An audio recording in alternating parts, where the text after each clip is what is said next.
Gentlemen, let's broaden our minds. Lawrence?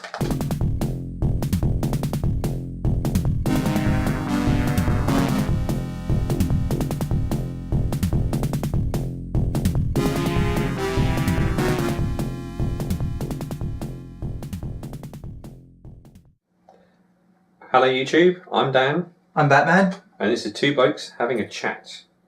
And today we are going to be playing Batman.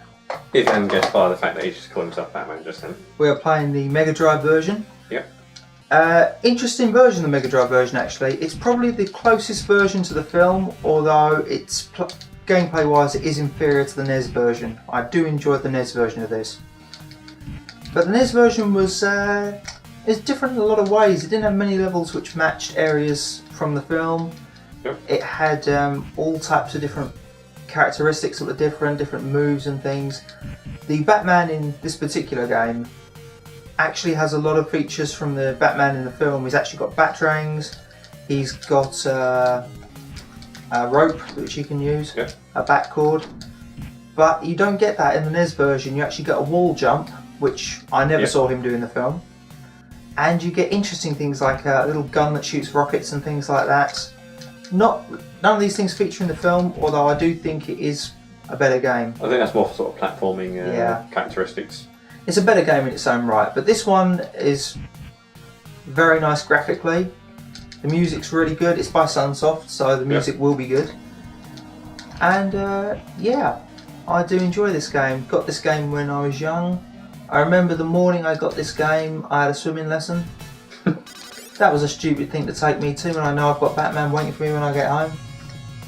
Yeah. I was really hyped for this game because I love it. The fastest you ever swam? No, I think I just sort of sulked in the corner and moaned. My dad was the coolest dad ever. What he did was he bought. I didn't know about this film. There was a lot of hype about it at the time, but I was only young. I was only what? It was 1989, so I must have been about five or six. Yep. And what my dad done, because it's a 15 film, he'd gone out and bought the film.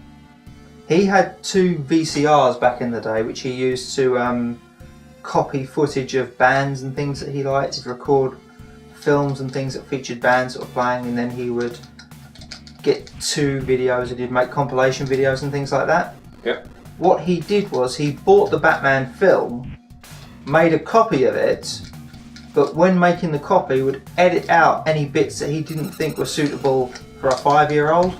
Yeah. And to his credit, he didn't actually edit out too much. There's one scene in the film, obviously I'm going to spoil it for anyone, there's one scene where the Joker is dealing with some gangsters and he assassinates one of these gangsters in quite a hideous way. And my dad cut that out. And I think he also cut out some of the romantic scenes between Bruce Wayne and Vicky Vale. Not that they're inappropriate, I just thought he'd think I'd find them boring. So my dad was cool. So yeah, woke up the next morning, he said, come down to the TV, I've got something to show you. And it had this big cinematic intro where the camera's actually panning around the logo, but it's panning around it at so close to it you can't actually tell what it is until it zooms out. Yeah. So I'm thinking, what the hell is this dark, murky thing with all this funny orchestral music? And you know, what the hell's they trying to show me there? And then it zooms out and you see the bat symbol, and it was Batman like I'd never seen it before. It was dark, it was gothic, Yeah. it was adult, it was creepy, it was sinister.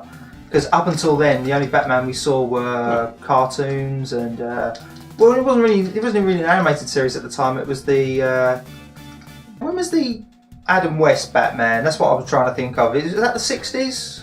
60s, 70s? It must have been around at that time. Yeah, so that was all I knew about Batman. The cat dude running around in the... Yeah, because at the time there was no animated series, so you know, there were little Batman figures and toys and things, and we were watching the 1960s Batman with Adam West. And that was what I thought Batman was, and all of a sudden we've got this really dark, sinister, creepy thing on the screen, and I loved it, absolutely ate it up, loved every scene in it. I watched that video my dad made me many times, and the fact that he edited out a few scenes actually made it fresh, because then when I went out and bought the DVDs and adult, because I didn't even realise he'd done that at the time. It was like I was watching the director's cut, like some sort of extended edition later on down the line. I was like, Wow. Brilliant. Some new footage I've never seen before. But no, I agree. They are one of the best Batman films. Not that I'm saying there's anything wrong with the Christian Bale ones. I think they're pretty awesome as well. But they're really good. I can pick faults with the Christopher Nolan ones. I can't do that so much with the Tim Burton ones. With the Christopher Nolan, the Christian Bale ones. I mean, Christian Bale was brilliant in it. Don't get me wrong. That's interesting.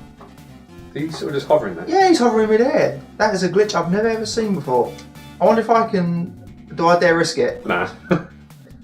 Because there's meant to be a ledge there. No, I'm just going to fall to my death. I'm just going to ignore that. Sorry, that's throwing me. No, that's fine.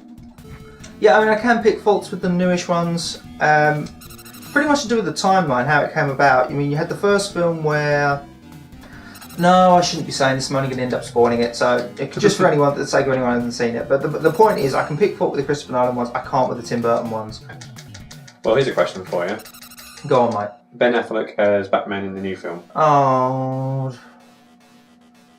I don't even want to go into this, mate. No, that's fine. I just wanted to see your reaction, and that's what I said. Well, really, you've got it now. Yeah.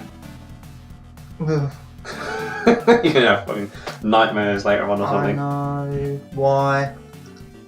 Oh, well. The thing is, it's gone beyond a joke now. It's like everyone's moaning about it. I don't want it to happen. I don't want to see it. It's got the. I don't even care if he's good. Do you know? He could come out. He could do the best ever interpolation of Batman there's ever been in the history of mankind. I still wouldn't care. I just don't want it to happen.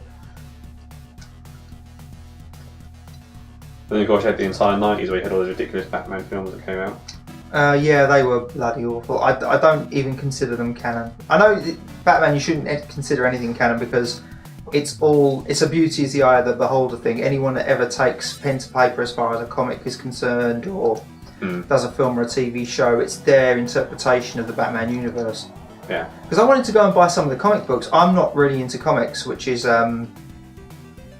quite unbelievable for a video game nerd. Yeah. I mean, it's sort of, they go hand in hand. You've got to be in your comics, you've got to be into your Japanese animation. I'm really not. But I wanted to read some of the comics. I was recommended one called The Killing Joke, which I absolutely love, which is something else we could just run into and talk about.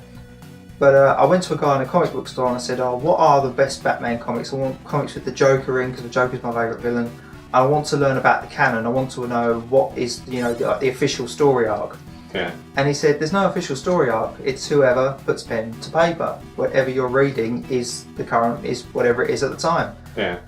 And I think that's a beautiful thing when it comes to things like fan fiction. If you were to sit down and write your own Batman story or do your own Batman comic, that's what you're doing. You're doing your own version of the universe. You can start it from scratch. You can introduce the Joker any way you want. Yep. You can introduce any villain. Other villains can be higher up sort of the food chain, and you could shed some light on some villains that didn't really get a good spotlight back in the day. You can go and that's what happened with Scarecrow. Yep. When it came to the Batman Begins one. I mean, Scarecrow wasn't a particularly huge villain in any previous incarnation of Batman up until that point. Yeah. I think it was the same with Bane, wasn't it? I know that Bane's become huge because of Dark Knight Rises. Now, Bane was always about, because I remember seeing him in those awful movies in the 90s. But now he's being featured in the more current games and things like that. And yeah, well, just to say, speaking of Scarecrow, he can be the villain, I think, or the main villain in the next Batman game. Well, Arkham Asylum made him very exciting. Yeah. I think Arkham Asylum actually made him more exciting than he was in the film, in Batman Begins. So I think it's about time they did that. And the Batmobile looks great in Arkham Knight. We've seen a little, I don't know when you're watching this video, but at the moment all we've seen of Arkham Knight is a trailer. And we've now actually seen some footage of the new Batmobile, and it looks very exciting. And I've done something a bit strange here. What's that? I was grinding some lives a little bit earlier. I did notice you were taking advantage of some sort of glitch that was causing the life to respawn. Yeah, I was grinding some lives, and now I'm losing them. I thought you were stockpiling them for me, but... Yeah, no, I was grinding some lives, and now I'm losing them really badly. But you're meant to go up to 9. 9 is the maximum. For some reason, I was enjoying the conversation so much, I've stopped at 7. And now I'm on 5. I'm getting a little bit worried here because we've lost one continue already. We're only 12 minutes in, so. Well, you know. I should have ground some more. Only from us. Doesn't matter. We're having fun. We might be able to squeeze Batman Returns into this video. Who knows? You know. What were we talking about? We're talking about the different incarnations of Batman and Bane and all that sort of stuff. But I suppose from that we could probably move into some gaming news that we've come across. Cool. All right. Yep. Go on. So one of them is Konami has allowed a group of modders. I think they've called themselves. I can't think of the name. Out to Heaven. That's the one. They're given them permission basically to recreate Metal Gear Solid. With the only condition being, obviously, that they can't sell it and make any profit from it. So it's quite strange actually seeing a developer going, yeah, you want to make a copy? Go for it.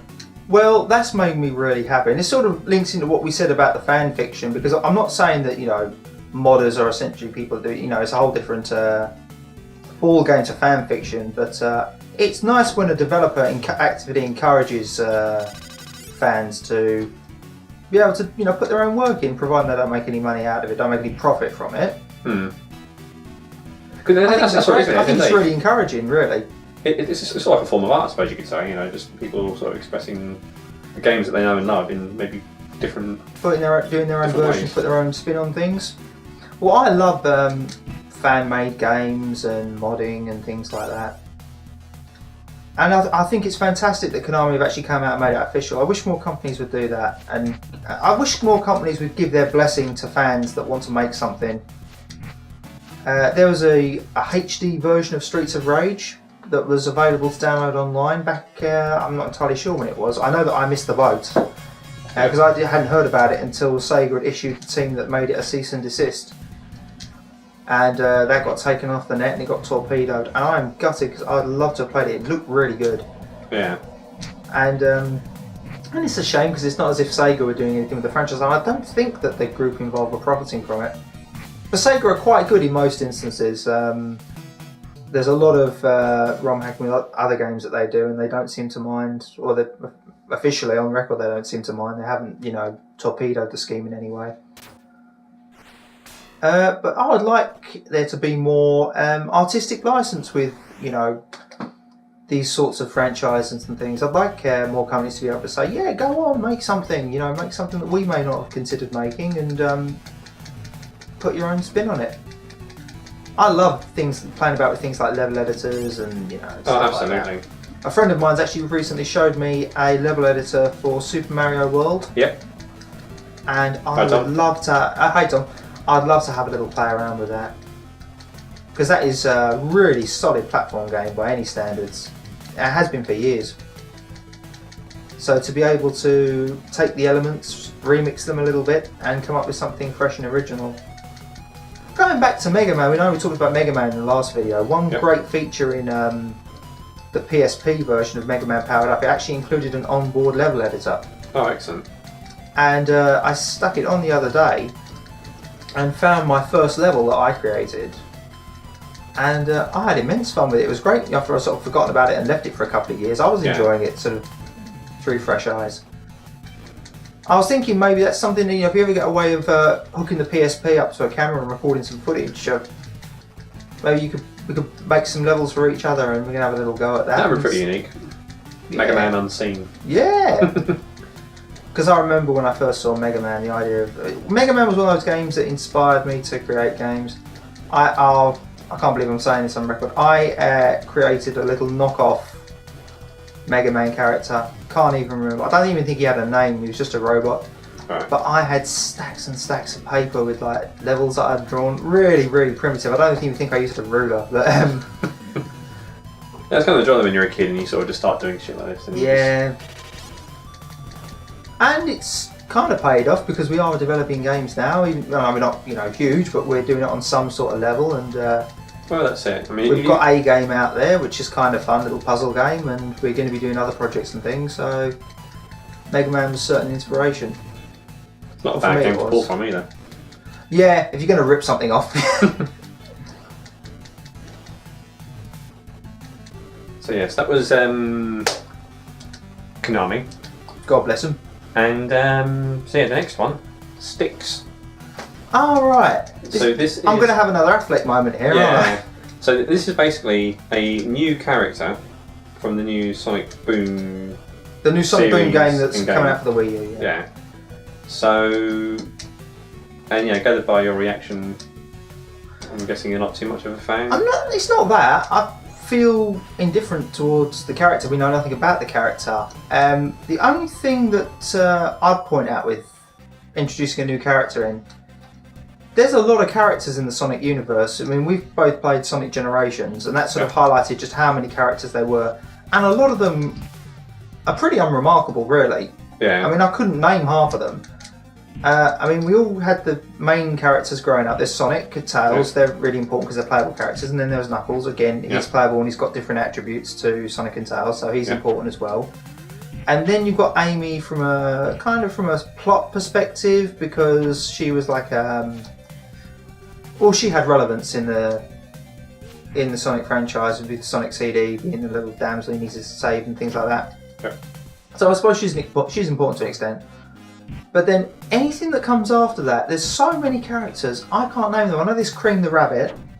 I say that now, I'm doubting myself. So you've got so many characters which are so unremarkable and have absolutely nothing to them. Why don't you just use the characters you've got more, rather than having a staple thing of whenever you make a new Sonic game, you have to create quite a boring, unremarkable, unneeded I think the one character. that got me the most was it Big the Cat from the Sonic Adventure games? Did you go around fishing? Yes. That was the most pointless waste of a character I think they could ever have come up with. Yeah, I'd agree with you. I mean, Shadow I thought was pretty cool in Sonic Adventure 2. Well, Shadow actually had some plot. I mean, Sonic Adventure 2 is actually a good game when it comes to the 3D Sonic games. And, I mean, ultimately, he is just Sonic as far as the physics and the engine goes. He controls just like Sonic. Everything he does is just like Sonic. But yeah, that's my point of view. It doesn't really matter what the character is, what they look like, what their name is, or what they're bringing in. The series is saturated with pointless characters. Yeah. So why are you making more? Well, that's my only view. I mean, it's going to be interesting to see what Sonic Boom is going to be like when they do release it, but I don't know. It looks interesting because so far what we've seen of footage, it's not been any gameplay footage. It's kind of been sort of cutscene and like pre-rendered stuff. Scenario footage, yeah. And now we've seen a new character. Making me worry a little bit where they're going with this. Well, this is it. I'm starting to panic now. Hopefully we'll see something. I mean, I'll never get my hopes up that high when it comes to a 3D Sonic game anyway, but now I'm starting to think, So, yeah. Should we just talk about Batman some more? Yeah, why not? I mean, this is quite a cool looking level. Yeah, we've got... And this is what I said earlier about they've actually got scenes from the film. Yeah.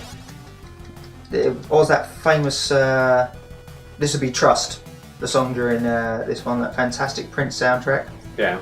Love that album. Those are some absolutely fantastic songs in that first Batman film. I remember that. That's my favourite scene, the Party Man scene. Me and my dad watched that together. It was fantastic. I've always wanted to go into a museum and just wreck the place. I want to go into an art gallery with loads of cans of paint and do some serious damage. That's on my bucket list. I'll have to wait till really, really later in life. Yeah. Wait until your 80s and you can just claim, like, you know, being senile and stuff. Before I do billions of pounds worth of damage to fine art. I can't do it now because I've gone on record saying I want to do that. Yeah, but well, that's like 40, 50 years from now. Yeah. So yeah, we're taking care of some balloons full of chemicals. Yeah. I'll tell you something about that film which freaked me. I only discovered recently. I'm pretty sure I'm right in what I say here. Because I know that there were some famous twins in this film. The twins from Funhouse. Melanie and Martina Grant. They said on Twitter that they were in that film, and Pat Sharp said that they did do the Batman film. So I'm pretty certain we're going to have to check that out and maybe put a link or something in the description. I've checked the credits in that film. I can't find them anyway, but that messed me up when I found out. But there's a new spin-off Funhouse, that's for sure. I'll tell you what, Funhouse would be much better if... I mean, Funhouse is a great show anyway, but wouldn't it be so much better if Jack Nicholson was in there with Nerve Agent and stuff? Yeah, you've got to win the Funhouse prize, otherwise you're going to die. That puts an interesting spin on things. There's some fan fiction I'd like to see. Well, apparently Pat Sharp has said, this was recently because they've started replaying this show on Challenge, that if anyone came forward and wanted to fund an adult version of the show, he would do it. An adult version of the show. Would you do it? You're talking with adults or adult content? Oh, not adult content. No, Yeah. exactly. I was going to say, where's this going? The format as it was, but because obviously all the people that watched it during the 90s are all grown up now. Yeah. And that's going on to another little cause of mine. I've never met anyone that's been on Funhouse. Now, statistically, that's impossible. You think, how many millions of episodes were there? That was on every week for 10 years. They used 4 kids. There was 4 contestants in every episode. Yeah. Now, could you get the calculator on your phone for a second, mate? It's in my pocket. Right. You got a bit of math there for you. Yep. Right, okay. So 4 contestants Yep. every week. So there's 52 weeks in a year. Yep.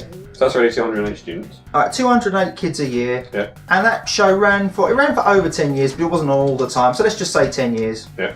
So that's 2,080 kids. How come I've never met anyone that's been? I probably have met a lot of people in my days that have been on Funhouse, but Yeah. obviously it's not something that comes up in conversation because there was 4 contestants. But do you remember every week he would get the audience to come down to the front? Well, There that's like, must it have was at been- schools, wasn't it? Yeah, so there must have been hundreds of kids per episode. Yeah. So multiply that figure by 100. Yeah. We'll put the numbers up on the screen or something. Right. So how come I've never met? I'm pretty sure I must be bumping into people all the time that have been on that show. It is something of a cause of mine. I want to meet someone that's been on Yeah, it's very Funhouse. hard for people on the train you're with. Yeah. Used to be on Funhouse. Don't get me started on them trains, mate. But now we've got the medium of the internet to help us. We can actually find people that have been on Funhouse. Yeah, if you've been on the show, leave us a little comment down below. That's what I want to do as a future episode. I think there was actually a Funhouse game on the NES. I want to do 2 blokes having a chat with a bunch of people that were on Funhouse. Yeah, well, it just sat behind us. If you've got a T-shirt as proof that you've been on that show. How do we get onto this topic? I don't know, but I think I've wrecked the whole series. Oh, dear. Oh, I don't care, I'm enjoying myself. I've just got this beautiful image that we're actually going to get the twins and Pat Sharp up here. Well, he's not doing much nowadays, is he?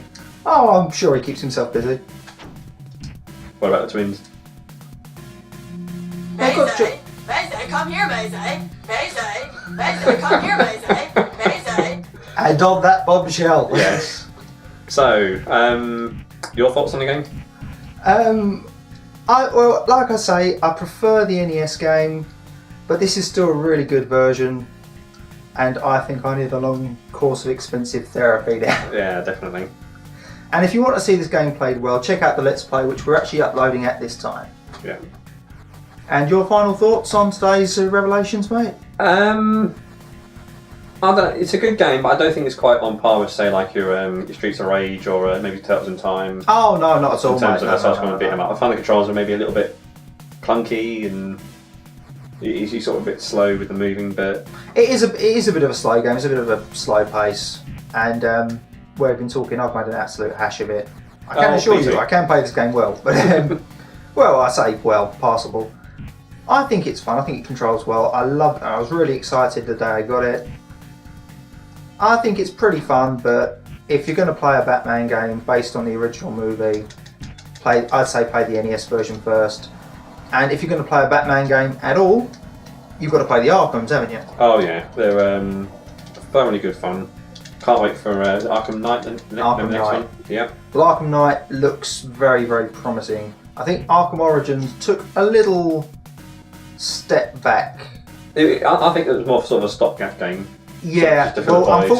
unfortunately, that's not what we were expecting when we No. bought it, but that's sort of what it's become. Yeah. It wasn't Arkham City, wasn't it? It wasn't on par with Arkham City. Or Asylum. Asylum's amazing as well. But I think Arkham Knight, it might actually return to the frame, and I think the introduction of the Batmobile, Yeah, it'd be interesting to see what they do it with was that. much needed. I Yeah. think that the last couple of games have needed that. It's really been missing because of the Batmobile. It's a character in itself, really, isn't it? So Well, it's interesting because they were saying that they couldn't do anything with the Batmobile until sort of the next gen consoles were here. Cause, they were experiencing some technical limitations. well, it'd be interesting to see what it is they've actually done with the Batmobile modes or the stages, or whatever you want to call them. I'm very excited. So mate. we'll have to wait and see. Hopefully, I E3 will can get some footage. assure you, I will definitely either have a next-gen console or a really high-end PC by the time that game comes out. I want something to play that on as soon as it's out. That's something I can really make the time for Excellent. because I love Batman. Not huge into my comic book superheroes, but I've got a lot of time for Batman. Excellent. Well, thank you note. for sticking around. Yep. This has been two blokes having a chat, and And next time, yep, we'll be playing a little bit of Shinobi, Shadow Dancer to be precise. looking forward to it. We'll see you then. Catch you later. Take care. Bye. Bye.